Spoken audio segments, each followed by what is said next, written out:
발치하고 뼈 이식하고 임플란트하고 3번에 할 것을 한 번에 동시에 하는 겁니다. 그러니까 고생을 한 번만 하면 되는 거죠.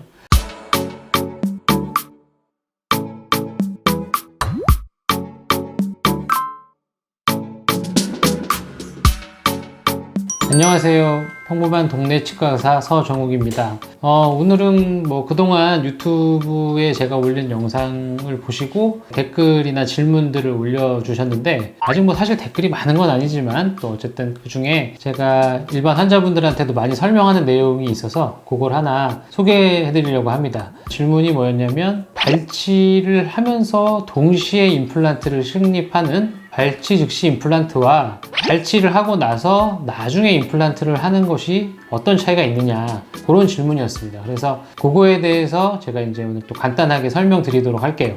먼저 또 여기 이제 화면을 보시면 여기 왼쪽에서 두 번째 어금니인데, 이렇게 보시면 여기가 뭔가 거무스름합니다. 이 사진보다는 이제 CT 사진을 보시면 더 정확하게 보이시는데, 여기 이렇게 빨간색으로 제가 미리 체크를 해놨는데 이만큼 뼈가 녹았고, 이 사진을 보면 더 어떻게 보면 이제 살벌한데, 뿌리보다도 더 위에까지 뼈가 녹아있고, 요 위에는 이제 상악동이라고 하는 공간이라 실제로 뼈가 한 1mm 밖에 안 남아있고, 요쪽에 조금 남아있지만 여기 또 아주 조금이고, 이제 이런 케이스는 발치를 하면서 바로 임플란트를 할 수가 없습니다. 왜냐면은 어느 정도는 뼈가 남아있어야 되는데, 이제 저희 병원에서는 대부분 발치 즉시를 하지만 어쩔 수 없이 이런 경우는 뼈만 이식해야 됩니다. 그러면 이제 이 뼈를 이식하지 않고 이걸 그냥 놔둔다면 뼈가 이제 이런 식으로 찰 가능성이 많지만, 이런 경우는 이제 요즘 많이 치과 의사분들 사이에서 뜨는 치료 방법, 그래서 발치와 보존술이라 그래가지고 이 발치를 한 곳을 보존하기 위한 뼈 이식을 하게 됩니다. 그러니까 이렇게 너무 뼈가 없어서 임플란트를 동시에 못하는 경우, 이런 경우에는 이제 일반적인 그 술식을 먼저 말씀드리면, 이를 빼고 한 달을 기다립니다. 그러면 한 달 후에 이 뺀 자리가 이렇게 살로 덮이거든요. 그러면 다시 잽니다. 한 달 후에. 그리고 나서 뼈 이식을 하게 되죠. 보여드릴게요.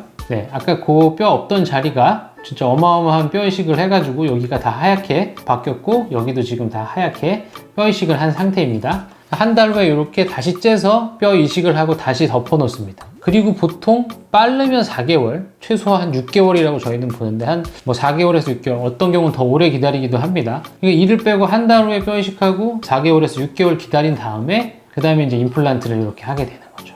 그래서 여기 지금 보시면 이식한 뼈 위에다가 임플란트를 해서 이렇게 여기 이식한 뼈 그대로 잘 유지돼서 아주 성공적으로 잘 된 케이스긴 합니다만, 보통은 이렇게 합니다. 저도 이 디지털로 하기 전에는 이런 식으로 했어요. 이 케이스는 지금 디지털로 해도 아까 말씀드린 대로 남아있는 뼈가 워낙 적기 때문에 할 수가 없어서 이렇게 한 건데, 그러면 아까 다시 정리해드리면, 이를 빼고 한 달 후에 뼈 이식하고 4개월에서 6개월 후에 임플란트 하고, 그 다음에 또 한 3, 4개월을 기다려서 치아를 넣게 되죠.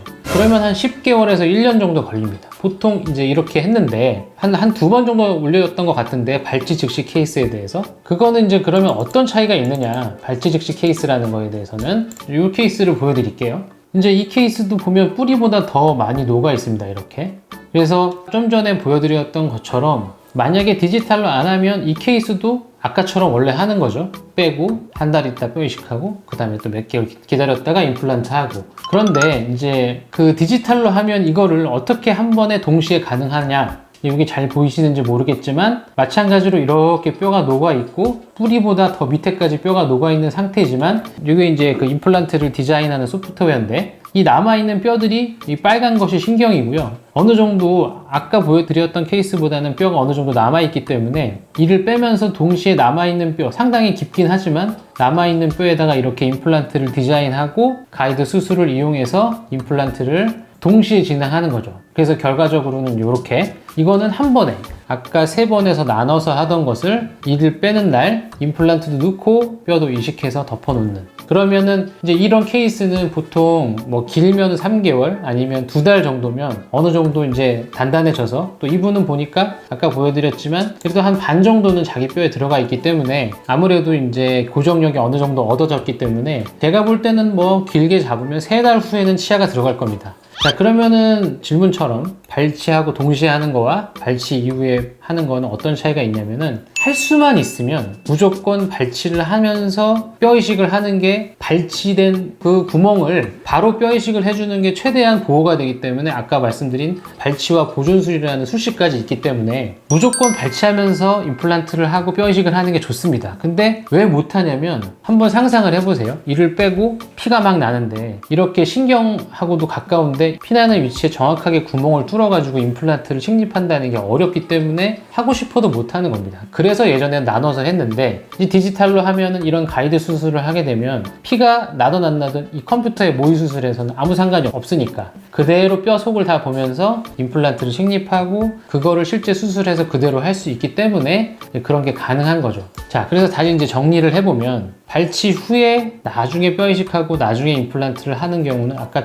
말한 대로 시간적으로 봤을 때 10개월에서 1년이 걸리는 거고 동시에 하면 최대한 3개월 요 정도. 일단 기간 차이가 워낙 짧고요. 환자분도 그렇고 저도 마찬가지고 발치는 큰 수술은 아니지만 발치하고 뼈 이식하고 임플란트하고 3번에 할 것을 한 번에 동시에 하는 겁니다. 그러니까 고생을 한 번만 하면 되는 거죠. 그리고 또 하나의 장점은 그 이를 뺀 그 발치와가 어느 정도 보존되는 데 있어서는 발치를 하자마자 하는 게 훨씬 유리하다는 거는 어느 정도 이제 보편화된 얘기이기 때문에 크게 이렇게 3가지 장점으로 설명을 드릴 수 있습니다. 그래서 예전에는 발치 즉시를 하고 싶어도 못했는데 저 같은 경우에 제가 뭐 실력이 안 돼서 그럴 수도 있고 어쨌든 근데 그런 것들이 디지털을 이용해서 가이드 수술을 하면서부터는 예전에 영상에서도 제가 설명드렸지만 한 70% 저희 병원 환자분들 중에 이렇게 다 발치 즉시 임플란트를 하는 겁니다. 조금 어려운 내용일 수도 있고 근데 제가 평상시에 환자분들한테 많이 설명드리는 내용이라서 간단하게 발치 즉시 임플란트와 발치 후의 임플란트의 차이점에 대해서 설명드렸습니다. 감사합니다.